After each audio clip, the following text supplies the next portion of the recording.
Assalamualaikum teman-teman. Hari ini aku akan bercerita tentang kisah para sahabat wanita. Judul ceritaku adalah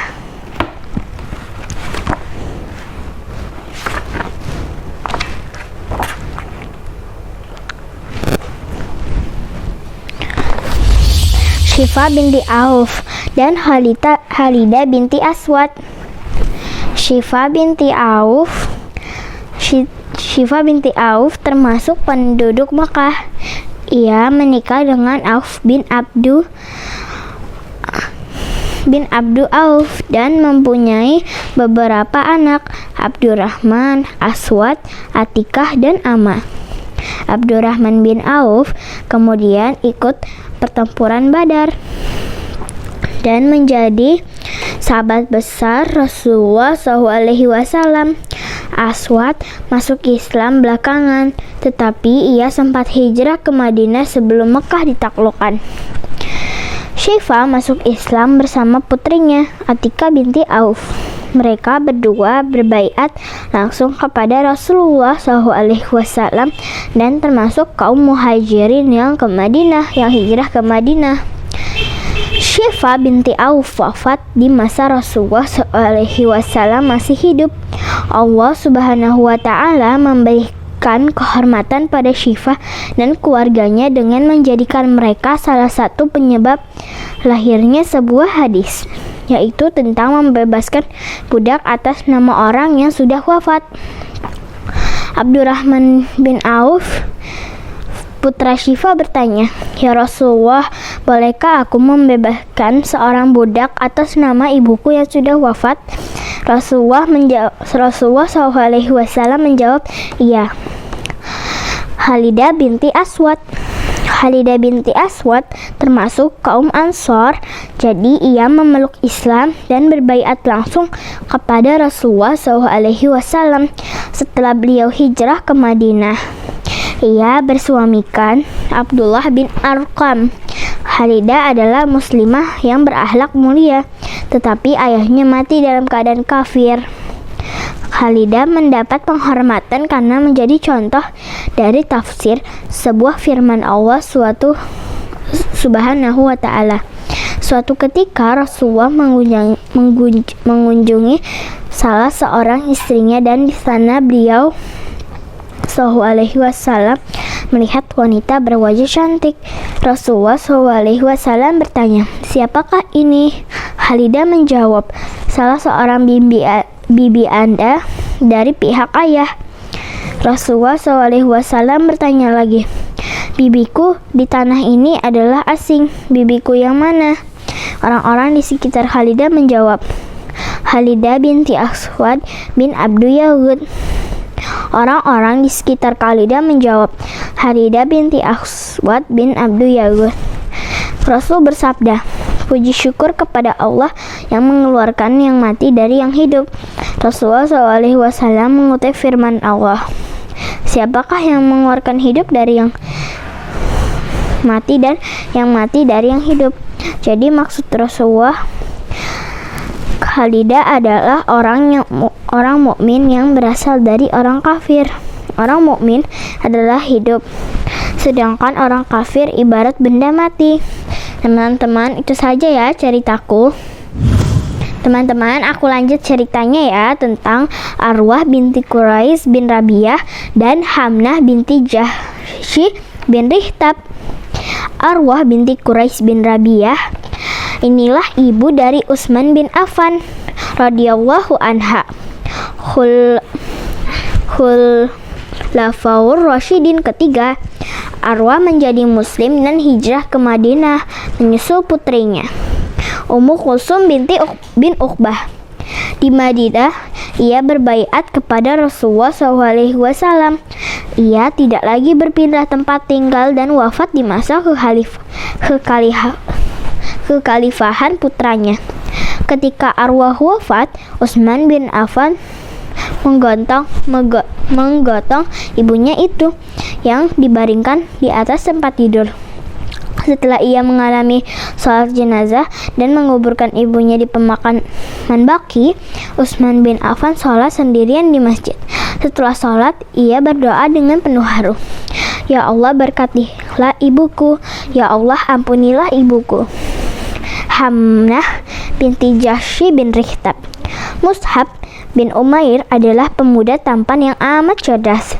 Ia berasal dari keluarga kaya dan bermartabat. Semua itu membuatnya menjadi bintang penduduk Mekah. Namun, ketika memeluk Islam, ia tinggalkan semua itu dan berjuang membela agamanya dengan segala kesusahan dan kesempitan. Ketika menikah, Hamnah binti Jahsy lah yang dipilih Mus'ab sebagai pendampingnya. Dari Mus'ab, Hamnah mendapat seorang putri yang cantik. Mus'ab gugur sebagai syuhada di perang Uhud. Ketika Rasulullah SAW pulang dari pertempuran itu, kaum wanita mendatangi beliau untuk menanyakan kabar suami, kakak, ayah, paman atau sepupu mereka. Hamnah binti Jahsy pun mendatangi beliau SAW. Dengan iba Rasulullah berkata padanya, Hamnah, berdoalah agar saudara laki-lakimu Abdullah bin Jahsy diberi pahala. Hamnah tahu itu berarti Abdullah telah gugur, maka ia ucapkan, Innalillahi wa inna ilaihi raji'un. Semoga Allah memberi rahmat dan mengampuninya. Kemudian Rasulullah SAW bersabda lagi, Hamnah, berdoalah agar pamanmu Hamzah bin Abdul Muthalib diberi pahala. Hamnah kembali mengucapkan kata-kata yang sama.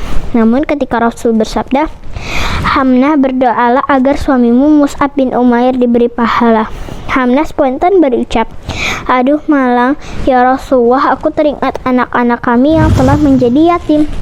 Teman-teman, itu saja ya ceritaku. Jangan lupa like and subscribe. Wassalamualaikum warahmatullahi wabarakatuh. Assalamualaikum teman-teman. Hari ini aku akan bercerita tentang kisah para sahabat wanita. Aku akan lanjutkan ceritanya ke Habibah Ummu Qais binti Mihsan dan Junamah binti Jandal Asadiyah. Habibah, seperti halnya banyak wanita di masa Rasulullah SAW, kehidupan Habibah pun menjadi pelajaran bagi kaum muslimin sampai akhir zaman. Sudah kehendak Allah bahwa Habibah selalu mengalami pendarahan. Sakit itu dideritanya selama 7 tahun. Habibah bingung sebab apa yang dideritanya itu seperti haid dan orang haid tidak boleh sholat. Lalu apakah selama 7 tahun itu ia sama sekali tidak sholat? Akhirnya kebingungan Habibah hilang ketika Rasulullah SAW bersabda, itu urat darah bukan haid, mandilah setiap akan sholat. Sampai akhir zaman itulah cara yang harus ditempuh para muslimah yang mengalami sakit yang sama dengan Habibah bila mereka akan mendirikan sholat. Ummu Qais binti Mihsan. Ummu Qais masuk Islam pada awal kenabian di Mekah dan ia hijrah ke Madinah bersama orang-orang di rumahnya. Ia pun meriwayatkan sebuah hadis penting tentang kesucian pakaian. Diriwayatkan bahwa Ummu Qais binti Mihsan berkata, aku menemui Rasulullah SAW bersama seorang anakku yang belum makan makanan, berarti masih menyusu pada ibunya. Beliau memangkunya dan bayiku itu mengencingi pakaian Rasulullah.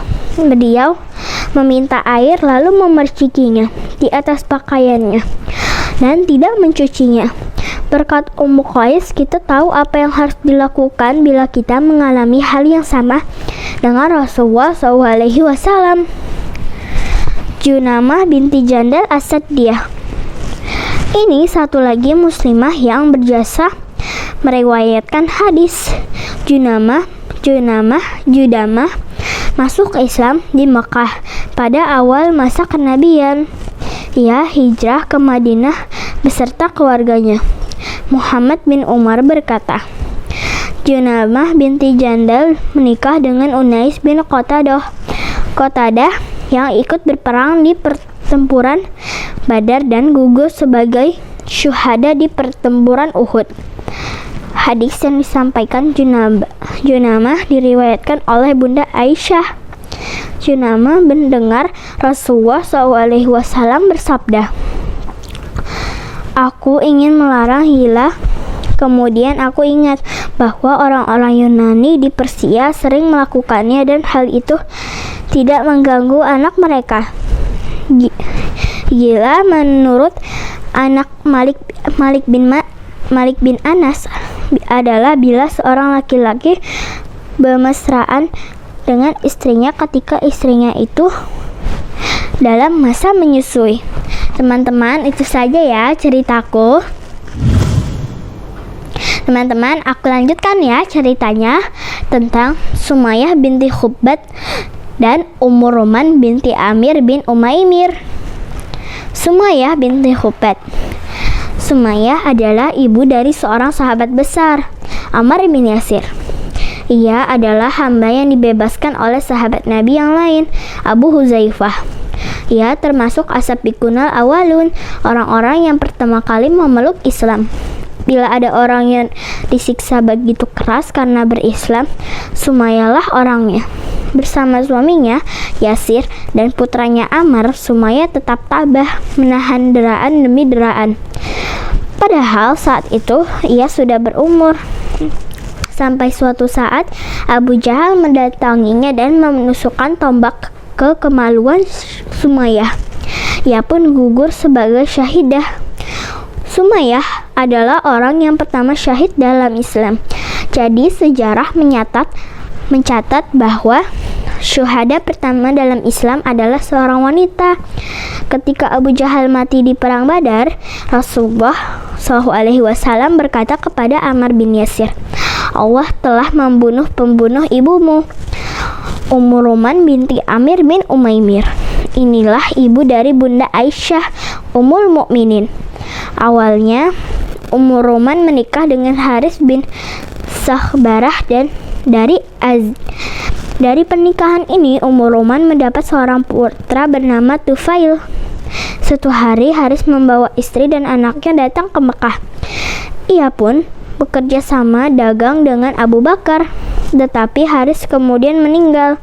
Abu Bakar yang merasa bertanggung jawab atas nasib keluarga temannya itu menikahi Ummu Ruman. Dari pernikahan penuh berkah ini lahirlah Abdurrahman dan Bunda Aisyah. Seperti suaminya yang terkenal begitu ikhlas dalam berjuang, Ummu Ruman pun masuk Islam di awal masa kenabian. Ia berbaiat langsung kepada Rasulullah SAW dan hijrah ke Madinah bersama anak-anaknya dan keluarga Rasulullah SAW. Ummu Ruman adalah wanita yang berbudi luhur. Ia wafat di Madinah pada bulan Zulhijjah tahun ke-6 Hijriah. Semasa Rasulullah SAW masih hidup, Muhammad bin Qaim berkata, ketika jenazah Ummu Ruman diturunkan ke dalam liang kuburnya, Rasulullah SAW berkata, barang siapa yang ingin melihat bidadari surga, lihatlah Ummu Ruman. Ummu Ruman pun mendapat kehormatan karena Rasulullah SAW sendiri yang turun ke liang kubur untuk meletakkan jenazahnya. Teman-teman, itu saja ya ceritaku. Alhamdulillah, ini sudah selesai buku tentang kisah para sahabat wanitanya. Wassalamualaikum warahmatullahi wabarakatuh. Jangan lupa like and subscribe ya teman-teman.